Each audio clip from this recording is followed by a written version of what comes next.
Et salut à tous, c'est Jérémy pour la Team Fish One. Alors aujourd'hui, je vous retrouve pour une vidéo, comme je vous l'avais dit, où je vais vous présenter mon matos qui va me servir pour l'ouverture. Donc je vais commencer tout de suite avec mon UL. Donc mon UL, c'est une petite canne spinning, c'est une Daiwa Presso en 0,55 g de puissance, donc c'est vraiment du ultra light. Elle doit faire 1m80, je crois de loin 1m80, 1m83 exactement. Dessus, donc c'est un petit moulinet Ninja de chez Daiwa en 1500, en taille 1500, avec une tresse en 8 centièmes et un petit bas de ligne en fluoro en 20 centièmes. Donc ça c'est une canne qui va peut-être pas me servir pour l'ouverture beaucoup, ou alors vraiment si je tombe sur des chasses de perche, voilà, c'est du petit stick bait vite fait. Mais sinon c'est une canne qui va vraiment me servir un peu plus l'été.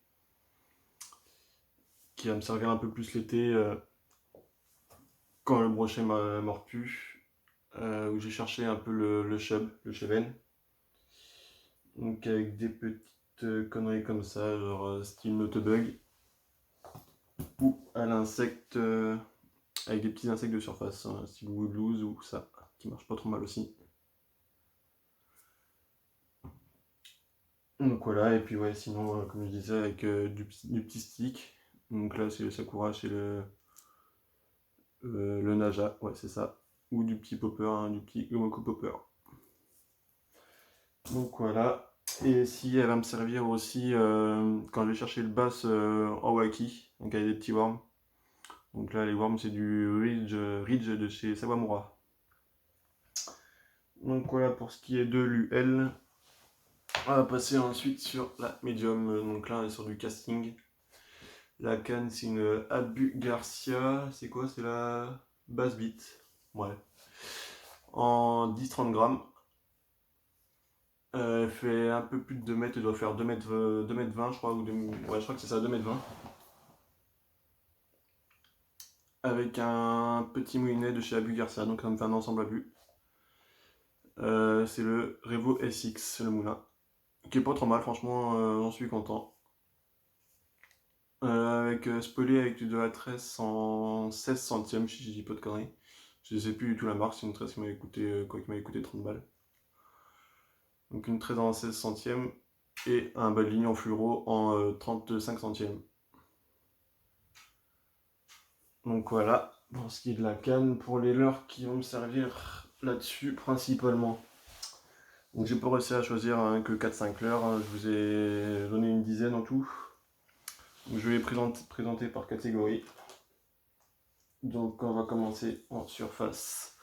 Donc en surface, je vais avoir le Whopper Plopper de chez River to Sea. Donc là c'est dans sa petite taille en 9 cm, coloris perche. Qui marche vraiment pas mal sur les bords. Enfin moi je m'en sers sur les bordures. Et qui marche vraiment pas très bien. Ensuite il y a du stick bait aussi. Donc là c'est le Sami. Le Sami de chez Lucky Craft. En 8 ou 9 cm. Donc là en coloris blanche, là en coloris perche aussi. Je m'en sers surtout le matin, quand je fais les coups du matin, vers aussitôt le lever de soleil, vers 7-8 heures, surtout le blanc il marche très bien. Ensuite on va avoir du popper. Donc ce que je fais moi, c'est que je commence toujours par le stick bait. Et si je vois que ça donne pas, j'essaye le popper. Donc là c'est un pop and dog de chez Sakura. En pareil en 8 ou 9 cm. Et une petite alternative aussi au popper, là c'est une frog, une pop frog même. Là c'est de chez River to Sea encore. J'ai pas eu le temps de l'essayer, je l'ai acheté là pendant la fermeture. Donc je vais m'en servir pour le broc et peut-être même pour le bass aussi, ouais. Même carrément pour le bass là dans les herbiers. Donc voilà, une petite frog de chez River to Sea. Ensuite, on va descendre dans la couche d'eau. Donc là, un leurre qu'on ne présente plus. Vous l'entendez déjà au bruit, le hijack de chez Megabass. Là en coloris plutôt naturel. Comme vous pouvez le voir, il a pris tarif, hein, des coups de dents de partout. Pourtant c'est du verdure, hein, mais je compte plus le nombre de poissons que j'ai fait avec. Donc voilà, de toute façon on ne le présente plus, il a fait ses preuves et puis il fera encore. Ensuite, toujours juste sous la surface, je vais avoir un petit swim, un petit leurre articulé là, de chez Sakura, le S-Shiner, en 14 ou 15 cm pour 30 grammes. Donc là pareil, ça j'ai pas eu le temps de l'essayer, je l'ai acheté pendant l'ouverture, mais c'est sûr et certain que ça va prendre du poisson. Donc voilà, ensuite on va redescendre encore un peu plus profond, on va aller sur du crank. Donc là c'est un petit Sakura qui doit faire 5 ou 6 cm, il est pas très grand pour 10 grammes, là je vois 10 grammes, mais qui marche vraiment très bien, que ce soit sur les perches ou même sur les brocs. Moi je vais m'en servir quand je vais pêcher les cassures, que je vais être, par exemple j'ai un ou deux spots en tête quand je vais être dans un lac ou dans un étang en flotte. Je vais vraiment pêcher la fin des herbiers, donc quand ça va devenir profond, et les cassures. Donc là un petit crank, voilà. Et là on a encore un autre crank, mais un peu plus volumineux, pas tellement plus long, ça va faire 7 ou 8 cm, 70 donc 7 cm, mais qui est plus large. Et qui fait pas mal de bruit celui-là.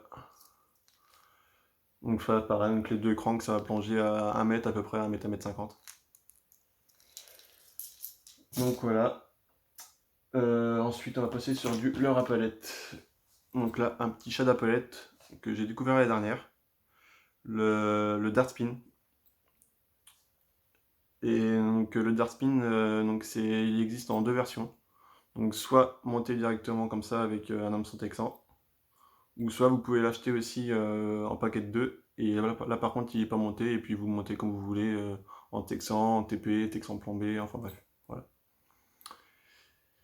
Et enfin, comme vous allez pouvoir le voir, il est super élastique, la gomme elle est hyper résistante. Là, et on le rappelette après un spinner, ça va c'est classique, hein, tout le monde doit avoir ça dans sa boîte. Là, je sais plus c'est lequel, je sais plus c'est quoi, je sais plus quelle marque c'est. J'en ai pareil, j'en ai 3 ou 4, différentes tailles, différentes couleurs, différents grammages. Donc voilà. Et après on va passer sur du LS, sur du leurre souple. En leurre souple, ça va être pas mal de one-up pour moi. En différentes tailles, donc en 5 pouces, en 6 pouces, de toutes les couleurs. Donc là on est sur du, je sais plus, j'arrive jamais avec les chiffres, je crois que ça va être du 58 si j'ai pas de conneries. En plombé texan comme là, ou en tête plombée classique. Ça va me servir pour le bass, en buzzing dans les herbiers, ou même pour le broc. Et là, en 6 pouces en coloris jaune, qui marche très bien, enfin qui marche très bien, qui marche plutôt pas mal, en texan non plombé. Et j'utilise en fait vraiment à ramener tout doucement, le plus lentement possible. Ça nage tout seul, hein, c'est du one-up, en grosse taille ça nage tout seul. Et en ramenant tout seul, vraiment c'est là que ça nage le mieux. Enfin en ramenant tout doucement, pardon, c'est là que ça nage le mieux et puis ça prend du poisson.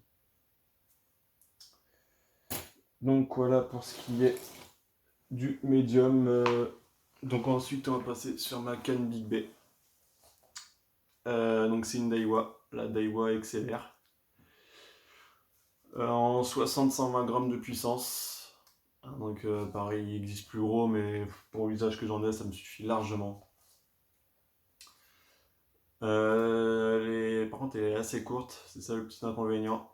Elle fait 1m80, je crois, 1m83 exactement.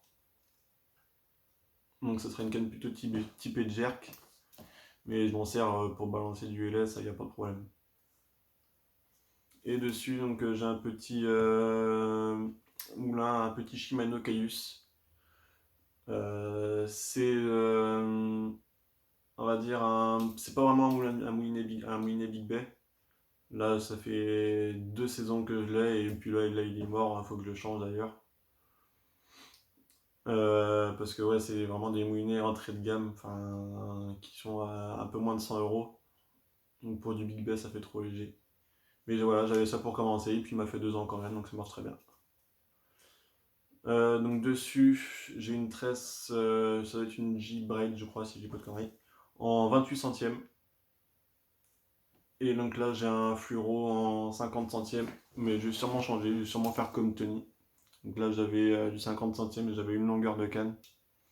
Et je pense que je vais pas me faire chier, là, je vais passer directement sur du 80-90 centièmes en fluoro et mettre juste une pointe de 50 centièmes, ça suffit largement pour le Big B. Donc voilà pour ce qui est de la canne, et pour les leurres qui vont me servir en Big Bay, alors principalement on va avoir du gros leurre souple, du One Up, donc là en 10 pouces en coloris 73. Donc là monté avec une TP de 10 ou 15 grammes, de 10 grammes avec un trickballer au cul. Qu'on peut monter aussi avec du gros Texan en 8 ou 9-0. L'année dernière, moi ça avait pas mal marché, donc pas ce coloris là, un coloris bleu.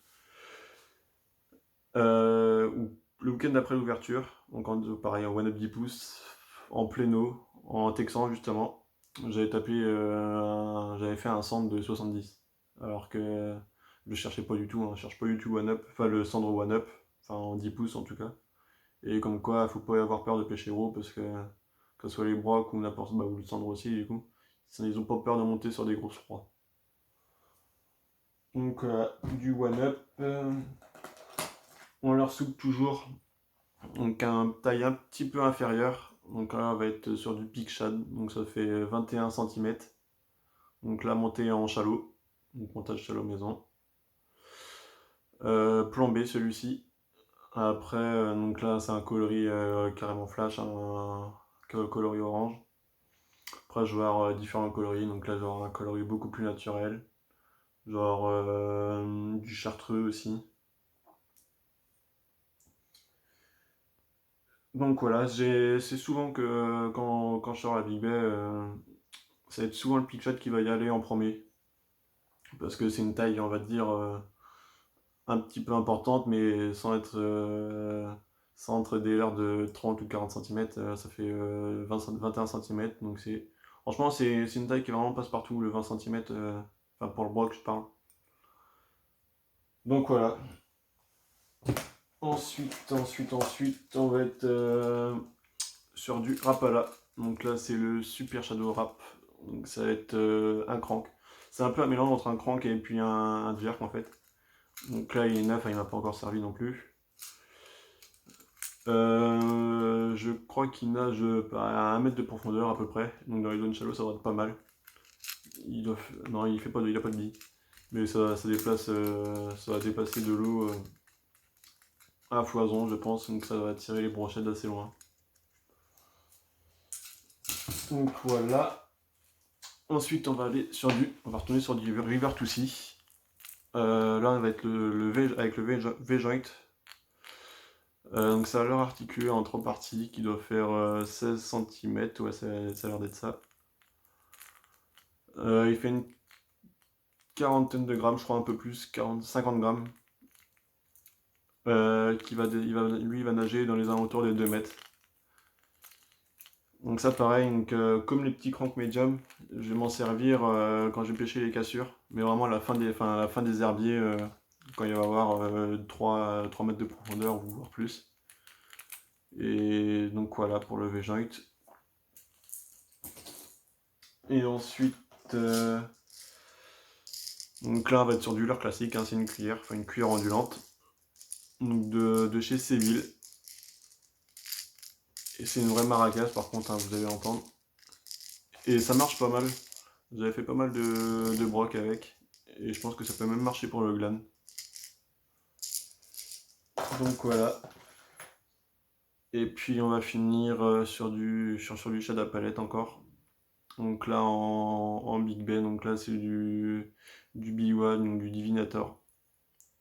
En 52 grammes. Et en coloris naturel, donc la coloris marron, un petit paypike avec les traits. Et genre un autre coloris aussi en bleu pailleté. Donc là, palette dorée. Et pareil, faut toujours avoir les deux types de couleurs. Pareil, que ce soit palette dorée ou palette argent, il faut avoir les deux. Parce que des fois ça va y jouer, il suffit que s'ils sont sur du doré, ça va jamais taper sur l'argenté et l'inverse. Donc voilà, pour ce qui est de la présentation de mon matos qui va me servir pour l'ouverture. Je pense avoir fait le tour à peu près. Si vous avez d'autres questions, si j'ai oublié des trucs, n'hésitez pas à me le dire dans les commentaires. J'essaierai de vous répondre. Et puis sinon, bah maintenant, il n'y a plus qu'à prendre son mal en patience et puis attendre l'ouverture qui va, j'espère, approcher assez vite là, parce que le confinement, ça commence à être long, mais bon, on n'a pas trop le choix. Donc voilà, moi c'est tout pour cette vidéo les gars. Je vous dis à la prochaine. Salut!